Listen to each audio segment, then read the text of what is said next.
gramos de hemoglobina es anormal. Hasta 11 es normal porque es anemia dilucional, ¿de acuerdo? Y en los hombres, pues 13 el valor de corte.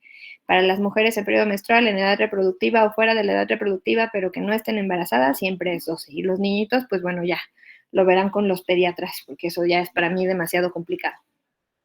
Ahora, solamente hay 3 causas para que un paciente desarrolle anemia. La más común es la pérdida sanguínea, ¿de acuerdo? La pérdida de sangre. La segunda es que disminuya o no se produzcan las células eritroides desde la médula ósea, ¿de acuerdo? Y la tercera es que incremente la destrucción periférica de los eritrocitos, es decir, que la vida media de un eritrocito, que normalmente es de 110 días, se acorte, que esa es la definición operacional de anemia hemolítica. Entonces, solamente hay estos 3 mecanismos: pérdida de sangre, no producción medular o disminución de la misma e incremento de la ruptura de las células, ¿de acuerdo? Entonces, el estudio de la anemia, déjenme poner todas estas cosas para que no me distraiga. Entonces, lo primero que hacemos con nuestros pacientes es que hay que hacer un interrogatorio dirigido y de los signos y de los síntomas, y buscar algunos signos específicos cuando revisamos un paciente. Por ejemplo, ictericia, si es anemia hemolítica, por ejemplo coiloniquia o queilosis angular en los pacientes que tienen deficiencia de hierro, aplanamiento de la lengua en los pacientes que tienen deficiencia de B12 y así. Después tenemos que evaluar los factores de riesgo, el tiempo de evolución y explorar las comorbilidades, porque es aquí en donde se empiezan a encimar las causas, ¿de acuerdo? A lo mejor pues ya sabemos que es un paciente que tiene insuficiencia hepática y tiene varices esofágicas. Nosotros ya pensamos que puede ser deficiencia de hierro, pero puede tener otras cosas. ¿Qué tal si ese paciente además ya tiene insuficiencia renal, ¿no? Por síndrome hepatorrenal o porque es diabético, por lo que quiera. Después, ahora sí ya nos vamos a los estudios paraclínicos con los que vamos a evaluar la anemia, que es el primero, la biometría hemática, con reticulocitos. Acuérdense que los reticulocitos son las células jóvenes en sangre periférica, las más jóvenes normales en sangre periférica, y que nos ayudan a determinar si hay una anemia regenerativa o arregenerativa. Pedimos una cinética de hierro, pedimos el CUMS, que es una prueba para saber si hay hemólisis autoinmune, deshidrogenasa láctica, bilirrubinas, aptoglobinas y niveles de vitamina B12 y folatos. Hasta aquí es la bandeja de estudios inicial. Claro que con una sola biometría hemática ustedes pueden, dependiendo de las características de las células, saber si solo piden el perfil de hierro o si sí necesitan saber si el paciente está o no hemolizando. Ahorita vamos a ver por qué.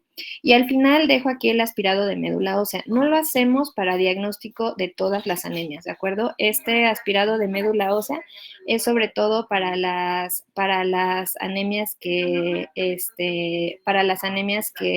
sospechamos que no tienen producción medular, ¿de acuerdo? A ver, denme un segundito porque me está buscando un paciente. Dígame, es que estoy dando clase. Dígame. Rápido.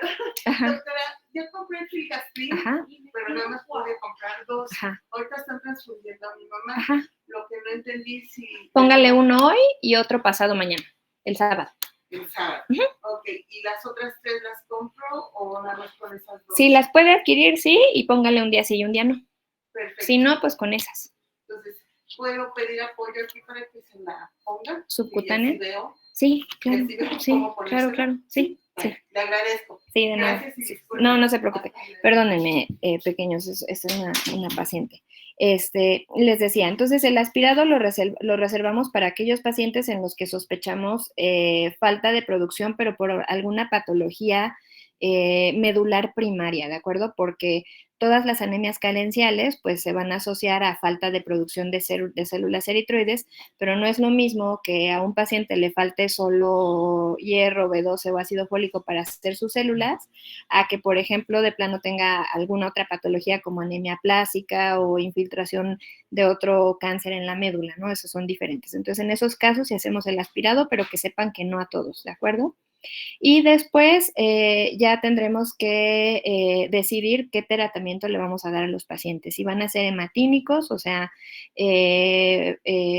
sustancias que hagan que se generen de manera más adecuada los eritrocitos. Estos son, pues, hierro, vitamina B12, ácido fólico. Si vamos a frenar la hemólisis, porque vimos que es autoinmune, si el paciente requiere o no transfusión, si requiere quimioterapia o algún inmunosupresor, dependiendo de la etiología de la anemia, y en algunos casos, en algunas patologías, la plasmaféresis, porque, por ejemplo, hay una condición que se llama púrpura trombocitopénica trombótica que se asocia a anemia hemolítica microangiopática. Esa lleva plasmaféresis, ¿no? Eso ya es muchísimo más específico, pero que sepan que hasta allá puede llegar. Vamos a empezar entonces a desglosar cómo abordamos las anemias. Y lo primero es lo más común, ¿no? Abordarlas de acuerdo al volumen corpuscular medio. Entonces, recuerden, en la biometría hemática vemos los eritrocitos, hemoglobina y hematocrito, y luego vienen los índices eritrocitarios. Entonces, de acuerdo al volumen corpuscular medio, es como definimos una anemia normocítica, microcítica o macrocítica. Entonces, vamos a empezar con las microcíticas, que se definen por un volumen corpuscular medio menor a 80 femtolitros. Y aquí lo que ven es un frotis de sangre periférica en el que se ven unos eritrocitos sumamente pálidos con muchísimo espacio blanco en el centro y pues con un rojo nada intenso. Y esas celulitas nucleadas que se ven, no sé si se ve mi flechita, sí, ¿verdad? Sí, doctora. ¿Sí? Ok, entonces este es un neutrófilo, que también es útil. Los neutrófilos nos ayudan para investigar algunas causas de anemia como la deficiencia de B12 y el ácido fólico, que característicamente hacen que los neutrófilos estén más lobulados. Lo normal es que un neutrófilo tenga de 4 a 5 lóbulos. Vean, tiene 1, 2, aquí uno chiquito, 3, 4 lóbulos. Esta es una banda, aquí no se ve lobulado, y esta es otra banda, ¿de acuerdo? Entonces estos son neutrófilos, también nos ayudan para el diagnóstico de algunas cosas, y estos son linfocitos normales. Entonces esto es la imagen clásica de un frotis de sangre periférica por anemia microcítica, ¿de acuerdo? Entonces, la causa más común de anemia microcítica, y de hecho la causa más común en el mundo de anemia, es la deficiencia de hierro, muchachos. Somos más mujeres en el mundo y las mujeres cada mes sangramos por menstruación, y algunas mujeres sangran de manera normal por algunas condiciones anatómicas en el útero, y eso es lo que hace que la anemia por deficiencia de hierro sea la causa más frecuente. Entonces, por estadística, a todos los pacientes que lleguen a su consulta con anemia hay que pedirles perfil de hierro, ¿de acuerdo? Y después hay otras causas, como las talasemias. Las talasemias son problemas primarios del eritrocito que tienen que ver con mutaciones en las cadenas de hemoglobina, ya sea de la cadena alfa o de la cadena beta. Y lo que hacen es que al faltar 1, 2 o 3 cadenas de hemoglobina, el eritrocito se hace mucho más pequeñito. Entonces se ven microcíticas. Les comentaba a los chicos que tomaron clase de biometría hemática conmigo que no existe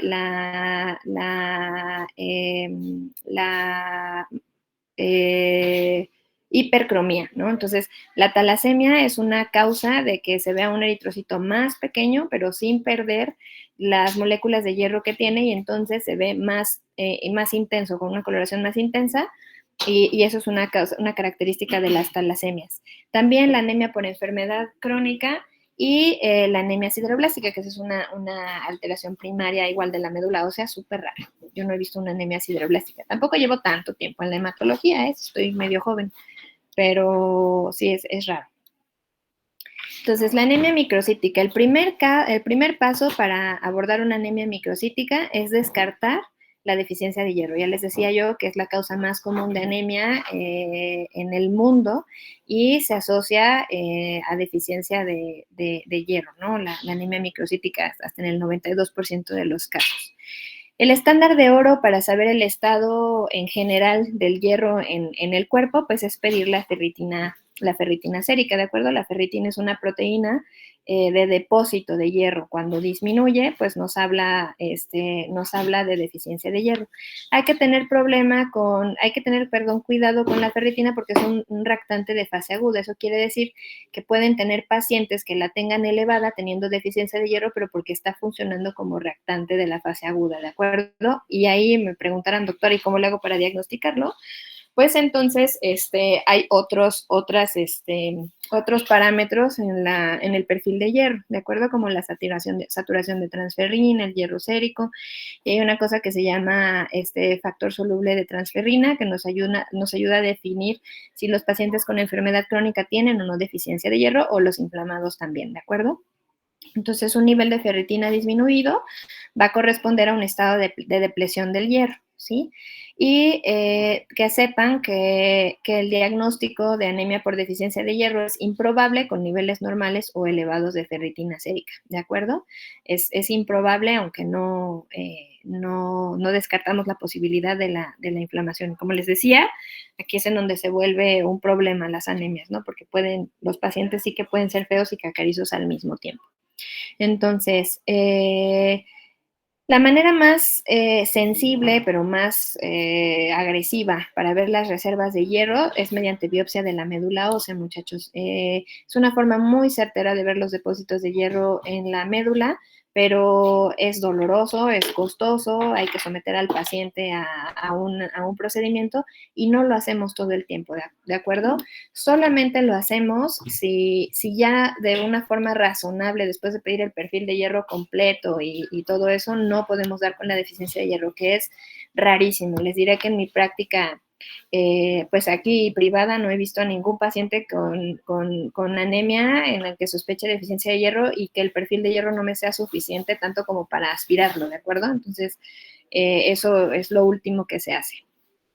Y bueno, otros datos asociados a anemia por deficiencia de hierro es que incrementa el ancho de distribución eritrocitaria, ¿de acuerdo? Y esto se debe a la irregularidad en el tamaño de las células, como ya les había explicado, ¿no? Entonces, se traduce en anisocitosis en el frotis de sangre periférica. Entonces, cuando incrementa el ancho de distribución eritrocitaria, es decir, cuando lo encontramos por arriba de 15%, eso favorece el diagnóstico de anemia por deficiencia de hierro sobre la de la patología crónica, porque la patología crónica, como son otros mecanismos para la anemia, pues hace que las células conserven más o menos un tamaño constante, pero como ya vimos una y otra vez que se pueden imbricar las causas, pues si ese paciente además desarrolla deficiencia de hierro, como el ejemplo del nefrópata que les puse, pues entonces sí va a haber anisocitosis, ¿de acuerdo? Hay una cosa en la hematología que se llama rasgo talasémico, que son los pacientes que no tienen talasemia manifiesta, o sea, tienen solamente características, o sea, deficiencia de una de las 4 cadenas de hemoglobina. Entonces eso hace que no se comporten con anemia profunda ni con hemólisis extrema, pero sí tienen eritrocitos microcíticos, ¿de acuerdo? Y no tienen anemia.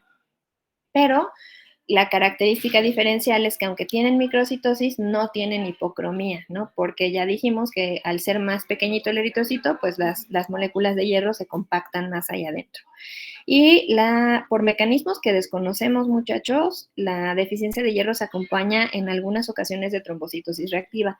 Parece ser que la eritropoyetina, que es la hormona que es por excelencia la estimuladora de los eritrocitos en la médula ósea, que ya lo van a ver ustedes cuando hagan su trabajo de hematopoiesis, parece que comparte ahí algunos segmentos con la trombopoyetina, que es su contraparte en los megacariocitos para síntesis de plaquetas, y entonces al compartirse como que lo estimula al mismo tiempo y por eso los megacariocitos también sintetizan más plaquetas. Entonces, que sepan que si ustedes ven una anemia microcítica hipocrómica en la biometría hemática y ven trombocitosis, muy probablemente la trombocitosis sea reactiva, y eso cobra relevancia porque la trombocitosis reactiva no incrementa el riesgo trombótico, contrario a la trombocitemia, ¿no? Que esa es una patología primaria de la médula ósea, que es una neoplasia mieloproliferativa, y esa sí se correlaciona con el riesgo de trombosis. Entonces, para que si lo ven, pues no se asusten, en cuanto corrige la anemia, bajan las plaquetas y finita la conmedia. Muy bien. Entonces, el segundo, ya vimos que el primer paso es ver si hay deficiencia o no de hierro. Entonces ya lo evaluamos eso. El segundo paso es que tengamos un paciente que tiene anemia microcítica, pero sin deficiencia de hierro, o sea, con ferritina sérica normal, ¿de acuerdo? Entonces, en ese caso, tendríamos que valorar la cronicidad de la microcitosis, preguntar si el paciente tiene noción de que le hayan dicho que tenía microcitosis antes. Esto es muy común con las talasemias, ¿no? Que dicen, ay, no, toda mi familia tiene anemia, mucha gente de mi familia, y a mí me han dicho que tengo los eritrocitos chiquitos, es característico de la talasemia, ¿de acuerdo? Rara la talasemia, ¿no? La van a ver en hospitales de referencia como el nuestro y en servicios de hematología. Es raro que se vayan a encontrar por ahí una talasemia de manera tan frecuente, pero pues puede pasar, que sepan que existe.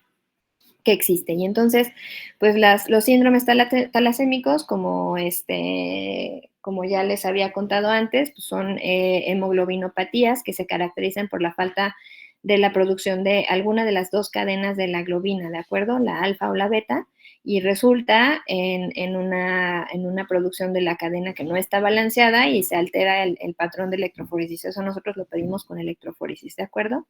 Entonces, si tenemos anemia microcítica que ha sido crónica con ferritina normal, ahí ya les diría llamándolo al hematólogo, y lo que nosotros vamos a hacer es pedir una electroforesis de hemoglobinas para saber si les falta una u otra de las cadenas de la hemoglobina, ¿de acuerdo? De la globina. Hemoglobina, sí. Y aquí les estoy enseñando otros frotis de sangre periférica, ¿de acuerdo? Los dos son de deficiencia de hierro, la de la derecha pues muchísimo más deficiente que la de la izquierda, y vean cómo se ven unos puntitos chiquititos que parecieran hasta que son como artefactos de la tinción, pero no, son plaquetitas y ahí tiene un chorro, ¿no? Entonces eso es la trombocitosis reactiva. Y de su lado izquierdo, pues es otro paciente con anemia por deficiencia de hierro. Y aquí ven cómo se ven algunos eritrocitos más pequeños, otros mucho más grandes, unos súper pálidos. Entonces, eso es lo que da en la biometría hemática el ancho de distribución eritrocitario tan elevado. Y miren, este eritrocito que está aquí, que se ve pequeñito, y casi no se le ve su ombligo claro, es uno que si fueran más de estos, les diría ese paciente tiene talasemia, ¿no? Como este o como este que está acá. Sí, son eritrocitos muy pequeños, y vean cómo comparado por ejemplo, con este que es un eritrocito normal, se ve muchísimo más rojo, ¿no? Entonces, eso es lo que da el aspecto de hipercromía, que en realidad no existe, pero es un efecto de que el eritrocito sea más pequeño. Muy bien. Entonces, otras condiciones que no sean talasémicas y que se asocien con microcitosis fuera de la deficiencia de hierro. Entonces, ya vimos que ante una anemia microcítica, lo más probable es que encontremos ferropenia, ¿no? Lo segundo que tendríamos que ver es si es una talasemia. Ya por último, otras causas, pues serían las patologías crónicas, la anemia sideroblástica, ¿no? Que eso ya es muchísimo más de hematología. Y dentro de las enfermedades crónicas, pues están estas, ¿no? Que es más común que las anemias por enfermedad crónica sean normocíticas, pero ya les dije que la inflamación crónica genera hepsidina, la hepsidina genera alteraciones en la absorción de hierro y por lo tanto puede generar deficiencia de hierro de rebote y cambiar las características del tamaño del eritrocito. Entonces, tomar en cuenta estas, que aquí en el general pues ven un chorro, ¿no? Artritis reumatoide, diabetes, algunas enfermedades malignas de hematología, ¿sí? Y esto comparten que todas aumentan el ancho de distribución eritrocitaria y que en el frotis de sangre periférica pues no podemos distinguirlas. Lo único que podemos saber es que es una anemia microcítica, ¿de acuerdo? No, a menos que viéramos la blastiza, o sea, formas inmaduras de progenitores hematológicos en sangre periférica, pues veríamos que es leucemia, ¿no? Pero fuera de eso, pues que sepan que las enfermedades crónicas, si ustedes le piden un frotis de sangre periférica, así sea diabetes o insuficiencia renal o linfoma, se van a ver exactamente igual. Muy bien. Aquí lo importante es saber que las enfermedades crónicas graves, ¿no? Como las enfermedades malignas, el linfoma de Hodgkin, por ejemplo, u otras oncológicas, pues se van a asociar con otras enfermedades sistémicas, ¿no? Los síntomas B, ya saben que es fiebre, pérdida de peso, sudoración por la noche, linfadenopatías, en algunos casos, por ejemplo, para la enfermedad de Castleman, que es una gamapatía monoclonal también, eso es ya también muy específico de la hemato, pero lo platicaremos por ahí en su clase de gamapatías monoclonales, pues también vamos a encontrar alteraciones en las proteínas en el suero, ¿sí? Y en algunos casos podemos encontrar en el frotis de sangre periférica algo que se llama leucoeritroblastosis, que es esto, ¿de acuerdo?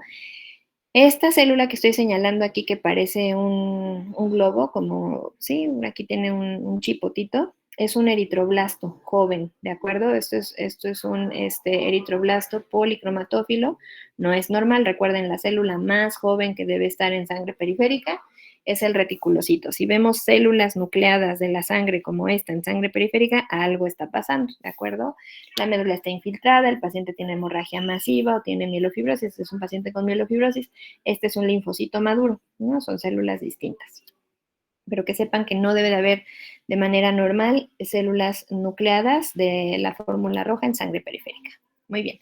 Y aquí este es otro, miren, igual anisocitosis, hipocromía, aquí las células están hasta pegando unas con otras. Estas células grandotas que están por acá son monocitos, y estos que se ven lobuladitos son neutrófilos, esta es una plaquetota, ¿de acuerdo? Muy bien. Si pueden tomar un screenshot de esta diapositiva, es como yo creo que el resumen más importante, y si los hice muchas bolas, ustedes lo leen esto y ya diagnostican muchas anemias. Entonces, ¿qué hacemos con una anemia microcítica? El primer paso, checar el estado de la ferritina, ¿de acuerdo? La tenemos baja, se acaba el algoritmo, es una anemia por deficiencia de hierro. ¿Está normal o elevado? Vamos al paso 2, ¿no? La microcitosis es nueva, sí, entonces hay que ver si es una anemia de la enfermedad crónica o no, ¿no? Y aquí están las causas usuales e inusuales. Y si no es nueva, como ya les decía una y otra vez, la talasemia, ¿no? Entonces ya vemos aquí el abordaje. Entonces, screenshot de aquí, ¿de acuerdo?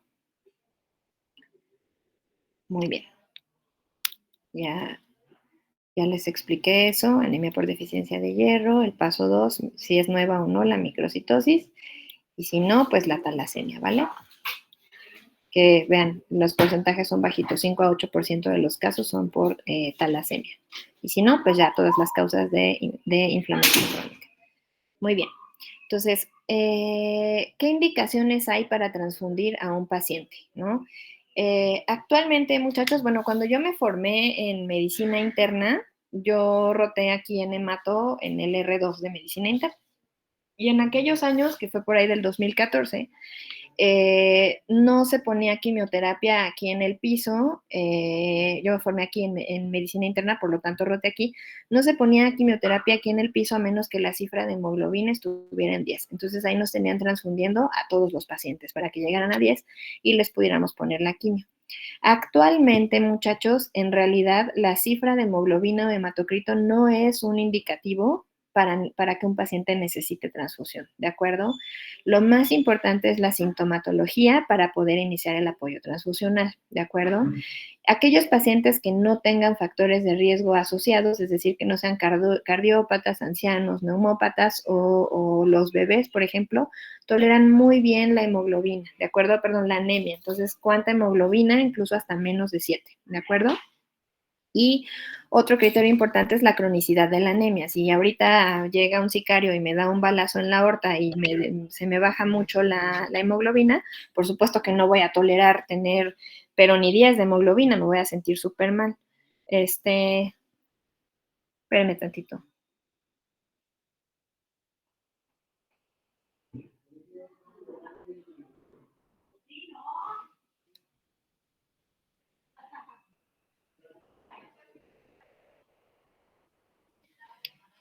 Ok, entonces sí, por supuesto que si cualquiera de nosotros nos da anemia en agudo, nos vamos a sentir súper mal, ¿de acuerdo?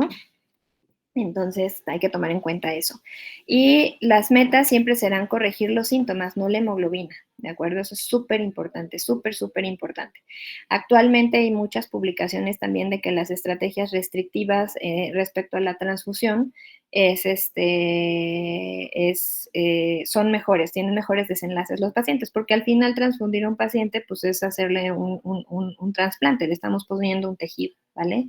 Entonces, ya no es la cifra, sino los síntomas. Abajo de 7 de hemoglobina, les diré que entonces sí hay que pensar en transfundir a los pacientes. Espérenme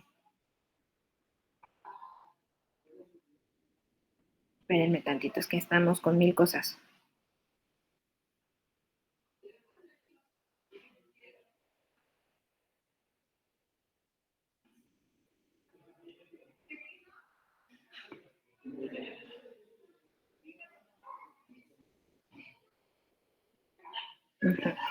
Entonces, sí, les va mucho mejor con las estrategias restrictivas, mis niños. Entonces, siempre, si les preguntan una cifra por debajo de la cual sí pensemos transfundir a un paciente, 7 gramos por decilitro de hemoglobina. No tanto por la anemia, sino porque ya veremos mañana que empecemos las clases de fisiología de la coagulación, como el hematocrito es importante para la fisiología plaquetaria, ¿de acuerdo? Muy bien, ya terminamos con la anemia microcítica. Sacúdense para que pongan atención.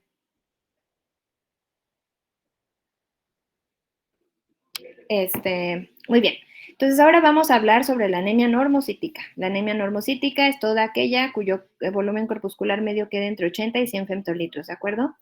El primer paso para el abordaje de las anemias normocíticas será descartar las causas tratables de anemia, ¿de acuerdo? Siempre lo más importante es detectar las causas tratables de manera temprana. Recuerden que ya les dije que la anemia no es una enfermedad per se, ¿no? Es el reflejo de que algo más está pasando. Incluso en las patologías como la anemia plásica, que sí es una cosa primaria de médula ósea, pues en realidad es una pancitopenia plásica, ¿no? Se llama anemia plásica porque así se detectó con anemia, pero bajan todas las líneas celulares. Por lo tanto, incluso en ese caso, pues la anemia es solamente un indicio de que algo está pasando. Entonces, las causas tratables, pues serán las anemias nutricionales, algunas por insuficiencia renal, y las anemias hemolíticas, ¿de acuerdo? Para la insuficiencia renal ya veremos que hay formas de tratarlas con eritropoyetina. Yo no sé si ya rotaron en nefro, creo que ya me dijeron, y ahí ven que les ponen mucha eritropoyetina. Muy bien. Entonces, las anemias nutricionales, les decía a algunos de sus compañeros en la mañana que vinieron a rotar, que hay comportamientos bimodales en algunas cosas, ¿no? Hay pacientes, los pacientes con anemias nutricionales al principio, cuando los tratamos, los agarramos justo empezando el cuadro clínico, se pueden comportar como normocíticos, ¿de acuerdo? Y ya en el tiempo hacer, si deficiencia de hierro, se van hacia la microcitosis y B12 y folatos a la macrocitosis, pero inicialmente las nutricionales son normocíticas, ¿de acuerdo? Ahí la diferencia que les decía a sus compañeros en la mañana es que las deficiencias nutricionales de B12 y folatos siempre serán regenerativas desde el inicio, aunque todavía el tamaño del eritrocito no cambie y se vean normocíticos, estos no regenerarán, el hierro sí regenera. Al principio y luego ya no, ¿de acuerdo? Entonces, por lo tanto, las anemias normocíticas, lo primero que hay que hacer es medir niveles de ferritina y folatos y vitamina B12, ¿de acuerdo? Muy bien. Por mucho, muchachos, la causa más frecuente de anemia normocítica por enfermedad crónica es la insuficiencia renal. Yo no sé si ustedes se han dado cuenta que hay muchísima insuficiencia renal en México, pues obviamente asociada a la diabetes y la hipertensión, pero lo van a ver, pero muchísimo. Y a veces es la primera causa por la que contactan a un médico, ¿no? La anemia. así se manifiesta, ¿no? Entonces, el frotis de sangre periférica en estos pacientes va a ser normal, y en algunos casos, si ustedes miden eritropoyetina, van a haber niveles inapropiadamente normales, porque deberían estar incrementados. Lo que pasa es que cuando falla el riñón, pues falla la eritropoyetina, ¿no? Estos pacientes van a desarrollar síntomas solo cuando la anemia se hace grave y generalmente esto se presenta con creatininas mayores a 3. Antes, la verdad es que no desarrollan síntomas, pero sí pueden tener por ahí anemia como primera manifestación. Entonces, eso no lo pierdan de vista, ¿no? Anemia normocítica, lo primero que hay que pensar por frecuencia es una enfermedad crónica, ¿cuál? La insuficiencia renal, para que de ahí se vayan a ver la química sanguínea y vean la creatinina. Ya mucho más raro, aunque más común para mí por lo que veo aquí en hemato, es la anemia hemolítica, ¿de acuerdo? En la anemia hemolítica hay evidencia de destrucción celular y eso se ve con incremento de la deshidrogenasa láctica. Y lo que sucede es que aumenta el catabolismo de la hemoglobina, porque como se están rompiendo los eritrocitos, pues la hemoglobina sale de sangre periférica e incrementa la bilirrubina indirecta, ¿de acuerdo? Entonces, ahí vamos sumando cositas para diagnóstico de la anemia hemolítica. Además, descienden los niveles de aptoglobina e incrementa el esfuerzo de regenerar las células desde la médula ósea, por lo tanto, reticulocitosis. Entonces, muchachos, en resumen, la anemia hemolítica la vamos a ver con incremento de la deshidrogenasa láctica, aumento de la bilirrubina indirecta, tiene que ser indirecta, disminución de aptoglobinas e incremento de los reticulocitos, ¿de acuerdo? Recuerden que los reticulocitos se tienen que corregir para la cifra de hemoglobina. Ninguno de estos 4 elementos que les dije es específico para distinguir entre las diferentes causas de anemia hemolítica, porque tenemos nosotros anemia hemolítica inmune y no inmune, ¿de acuerdo? Y de ahí, pues, otras muchísimas causas. Es muy complejo, pero que sepan que si ven esto, el paciente está hemolizando y necesita un hematólogo pronto. Entonces, la clasificación de las anemias hemolíticas puede ser de acuerdo a si la causa es inherente a la célula eritroide o extrínseca, ¿de acuerdo? Las causas inherentes, pues, son las membranopatías, como la esferocitosis hereditaria, por ejemplo, las enzimopatías, como la deficiencia de glucosa 6-fosfato deshidrogenasa, o favismo, que esta les encanta, me acuerdo que les encantaba preguntarle a los maestros de bioquímica, yo no sé si todavía lo hacen, pero es súper raro, pero bueno, les encanta preguntar. Y a las hemoglobinopatías, ¿de acuerdo? Como la anemia de células falciformes. Estas, las causas inherentes al eritrocito, son muchísimo más raras que las causas extrínsecas, ¿de acuerdo? Esto sí, la causa extrínseca es más común, ¿no? Pues y aquí se divide en inmunes, como la anemia autoinmune o aloinmune. La anemia autoinmune puede estar asociada a fármacos, a virus, a patologías linfoides, o puede ser idiopáticas. Es más común la idiopática, pero puede asociarse a todas estas cosas. Entonces, cuando hay una anemia hemolítica autoinmune, pues nosotros como hematólogos nos enfocamos a distinguir cuál de las causas es. Y las aloinmunes son reacciones transfusionales o la anemia hemolítica neonatal, cuando hay incompatibilidad a grupo o a grupo AB0 o a RH, los bebés hacen anemia hemolítica, ¿de acuerdo? Y también hay causas microangiopáticas, como la púrpura trombocitopénica trombótica y el síndrome urémico hemolítico. Y aquí este cuadrito también les recomiendo que le tomen una fotito, son las causas, cómo distinguimos las causas de intravasculares de las extravasculares de la hemólisis, ¿no? Aquí les ponen cómo están los reticulocitos, la DHL, la bilirrubina, las aptoglobinas y la hemosiderina, y les ayuda a distinguirlos. No les va a preguntar esto en el examen, no se estresen, está demasiado específico, pero por ahí si les llegara una anemia hemolítica y quieren saber si es intravascular o extravascular, pues esto les puede ayudar, ¿de acuerdo? Muy bien, entonces, para la anemia hemolítica intravascular, lo primero que tenemos que hacer, muchachos, también tómenle foto, también es el algoritmo diagnóstico y es muy útil, incluso para mí ahorita, pero pues si alguien va a hacer hematología de ustedes, ya les estoy despertando la pasión por la hematología, pues les va a servir, y si van a hacer cualquier otra cosa que tenga que ver con la medicina interna, pues también eventualmente les va a servir. Entonces, cuando vemos una anemia hemolítica intravascular, muchachos, lo primero que tenemos que hacer es pedir un frotis de sangre periférica. ¿Por qué? Porque tenemos que saber si hay o no esquistocitos. ¿Por qué? Porque estos esquistocitos nos ayudan a verificar si el paciente tiene o no una anemia hemolítica microangiopática, que es muy grave y que tenemos que tratar rapidísimo con plasmaféresis, ¿de acuerdo? Entonces, si está presente y el paciente no tiene válvulas protésicas en el corazón, hay que ver si es una coagulación intravascular diseminada o púrpura trombocitopénica trombótica o síndrome urémico hemolítico, ¿de acuerdo? Estas son condiciones graves, graves. Si sí tiene prótesis, pues bueno, no pasa nada, ¿no? Las válvulas cardíacas protésicas pueden romper los eritrocitos y no nos estresa tanto, pero entonces, justo por estas patologías, sobre todo la púrpura trombocitopénica trombótica, es que pedimos los esquistocitos. Si el paciente no tiene esquistocitos, lo primero que hacemos es pedir una prueba de Coombs. ¿Por qué? Para saber si es autoinmune. Si está positivo, pues es una enfermedad, una anemia hemolítica autoinmune, y si está negativo, lo que buscamos son otras causas hematológicas de médula ósea primarias, como la hemoglobinuria paroxística nocturna, ¿no? Pedimos una citometría de flujo, si está positivo lo diagnosticamos, y si está negativo, hacemos este test que nunca puedo pronunciar para saber si es enfermedad de Wilson. Pero la verdad, pues esto es una cosa súper rara, ¿no? Quédense con esta línea, que es lo más, esta de acá para hemoglobinuria paroxística nocturna o anemia hemolítica autoinmune. ¿De acuerdo? Que eso es súper importante por el tratamiento oportuno. Entonces, tómenle su fotito. Y si tenemos una anemia hemolítica extravascular, lo que tenemos que hacer es una prueba de Coombs, ¿de acuerdo?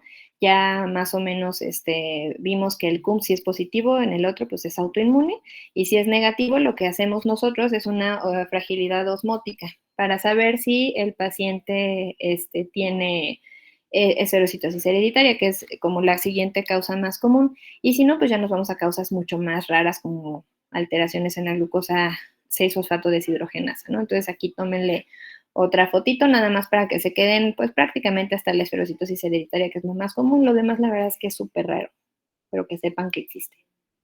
Muy bien, y aquí hay, un frotis de sangre periférica. Vean cómo, a diferencia de la anemia microcítica o por deficiencia de hierro, pues los eritrocitos se ven de un tamaño y color normales, pero aquí lo interesante es que estamos viendo estas células como de tamaño intermedio entre un eritrocito y un linfocito. Justo son formas inmaduras de glóbulos rojos, son eritroblastos, ¿de acuerdo? Eritroblastos policromatófilos. Y esto sucede porque la hemólisis es tan importante que la médula ósea, como mecanismo de compensación, saca a sangre periférica pues todas estas células que están nucleadas, ¿no? Es anormal. Y aquí algo importante que estamos viendo es que no hay esquistocitos, ¿de acuerdo? O sea, no hay células rotas de la sangre.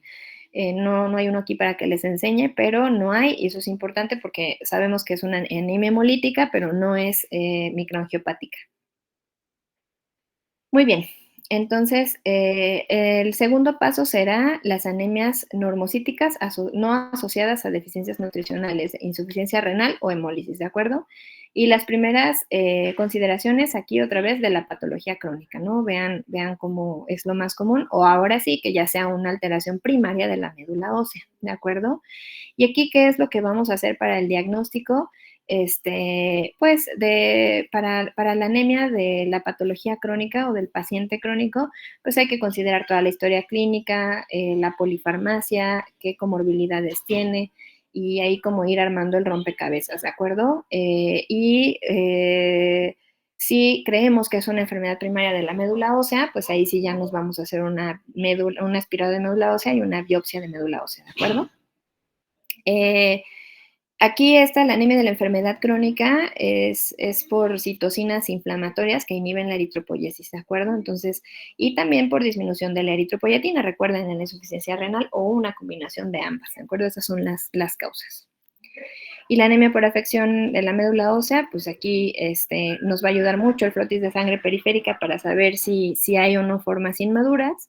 Y de ahí las causas, pues pueden ser síndromes mielodisplásicos, que ya se llaman actualmente neoplasias mielodisplásicas, por infiltración secundaria a médula ósea de otro cáncer. Si hay fenómeno de Rouleau, pues podemos pensar que es una gamapatía monoclonal o mieloma múltiple. Y Si tenemos una anemia grave y reticulocitos muy bajos, aplasia pura de la serie roja o anemia plástica, y si vemos de planoblastos, pues leucemia aguda, ¿no? Entonces vean cómo las causas son muchas. Aquí, por ejemplo, del lado izquierdo, este apilamiento de los eritrocitos como monedas se llama síndrome de Rouleau. Esto es un paciente con mieloma múltiple. Y aquí estamos viendo formas anormales de leucocitos, ¿de acuerdo? No son blastos, pero es un paciente que tiene linfoma, y aquí hay unas células de linfoma dando vueltas por la sangre, ¿no? Entonces, eso es una orientación diagnóstica. Son glóbulos rojos bebés desde la médula ósea, y así es como se ven de bonitos. Bueno, yo los veo bonitos. Habrá quien me diga que qué aburrido, pero aquí hay pues prácticamente todas las etapas de maduración del eritroblasto, ¿no? Entonces, así es como lo vemos, muchachos, en médula ósea. Y esta es una médula ósea sana. Aquí pues no estamos viendo ninguna célula ajena o anormal. Es como maduran los eritrocitos desde la médula ósea de manera normal. Muy bien. Aquí para la anemia normocítica, otra vez su screenshot, muchachos. Aquí, entonces, lo que vamos a hacer es descartar las causas tratables. Si el paciente está sangrando, acuérdense que el sangrado crónico nos da deficiencia de hierro, pero el sangrado agudo no. Entonces, si es un sangrado que lleva algunas semanas, pues el paciente no va a ser todavía deficiencia de hierro manifiesta y puede estar normocítico, ¿de acuerdo? Vamos a checar las causas nutricionales con ferritina y o vitamina B12 y folato, si hay o no insuficiencia renal y si el paciente tiene hemólisis, ¿de acuerdo? Y entonces, si todas estas causas no nos dicen nada, entonces ahora nos vamos a ir a buscar otras, ¿no? Enfermedades primarias de la médula ósea, otras anemias por enfermedad crónica, y al final, si de plano no nos orienta para nada, médula ósea. La verdad es que para este punto ya lo enviaron al hematólogo, ¿no? Normalmente los médicos de primer contacto, los médicos generales o internistas se quedan hasta el primer paso, y si ahí no pudieron descartar ninguna de estas, ya nos los mandan para que nosotros decidamos qué hacer. Y otra vez todas estas cositas. Muy bien. Ya por último, ¿cómo van? ¿Bien? Sí, doctora. Sí, todo bien, doctora. ¿Dormidos? Ok. Y ya por último, la anemia macrocítica, ¿de acuerdo? Anemia macrocítica entonces se define con un volumen corpuscular medio mayor a 100 femtolitros, ¿de acuerdo? Lo primero, fármacos, ¿sí? Eso siempre se nos olvida incluso a los hematólogos, y es súper importante el uso de fármacos, ¿de acuerdo? Aquí están algo, y bueno, el alcohol, ¿no? Los alcohólicos crónicos también hacen macrocitosis. Aquí están una serie de medicamentos, unos comunes, otros no tanto, pero vean como el trimetoprim y el sulfamethoxazol generan macrocitosis y se nos olvida, ¿de acuerdo? Entonces, si no hay fármacos, que ese es un paso que siempre olvidamos, se los juro, ya vamos al final, ya vamos a aspirar al paciente y aquí, estaba tomando trimetoprim, ¿no? O, lleva uso crónico de metotrexate. Entonces, siempre primero los fármacos. Y el segundo paso, descartar causas nutricionales, ¿sí? Las causas nutricionales que generan macrocitosis son vitamina B12 y folatos, deficiencias de lo mismo, ¿no? Entonces, si es deficiencia de ácido fólico, lo que vamos a encontrar son niveles séricos disminuidos por abajo de 4 y van a elevar la homocisteína sérica. Y la vitamina B12, también van a haber niveles bajos de vitamina B12 por abajo de 200, y el estudio más preciso para detectarlo es que incrementan los niveles de ácido metilmalónico. Y por último, pues se evalúan procesos que originen macrocitosis y no estén relacionados ni a fármacos ni a desórdenes nutricionales, ¿no? Como el síndrome mielodisplásico, anemia plástica o aplasia pura de la serie roja. Ya para estos, pues hay que hacer aspirado de médula ósea. Sobre todo el síndrome mielodisplásico o neoplasia mielodisplásica se asocia mucho a incremento del volumen corpuscular medio, ¿no? Y ahí clásicamente está al revés, la vitamina B12 está súper elevada, no el ácido fólico, la B12 es súper elevada, pero hacen elevación de la B12 porque no la utilizan. Como hay eritropoyesis ineficaz, la B12 se queda ahí, no se consume, y se eleva muchísimo. Y aquí vemos, miren, del lado izquierdo, al principio de la clase les decía que la fórmula blanca, específicamente los neutrófilos, nos ayudan mucho descartar algunas causas de anemia, y esta es una deficiencia de B12, muchachos, vean cómo está polisegmentado el neutrófilo, ven, aquí tiene 1, 2, 3, 4, 5, pero este tiene 1, 2, 3, 4, 5, 6, 7, 8 lóbulos. Entonces, esto es una anemia por deficiencia de vitamina B12. Y aquí vean cómo se ve gigante, un eritrocito normal sería este, más o menos, este está grandototote, ¿no? Entonces, esa es la macrocitosis. Screenshot a esta tablita, muchachos. Entonces, así evaluamos la anemia macrocítica. Primero, descartar fármacos. Segundo, niveles de vitamina B12 y homocisteína por prevalencia. Si están las dos normales, ya nos vamos hacia acá y ya vamos a unas causas hepáticas, la que quieran. Pero si están una o las dos anormales, entonces ya vemos si hay deficiencia de folatos o de vitamina B12. ¿De acuerdo? Entonces, ese es el cronograma. Y pues eso fue ya lo último, muchachos. ¿Tienen alguna duda? No, todo bien, doctora. Doctora, gracias. ¿Sí? Bueno, muy bien. Bueno, entonces mañana nos vemos igual a las 12. Mañana vamos a empezar a ver fisiología de la coagulación, ¿de acuerdo? Sí, doctora. Claro, doctora. Bueno.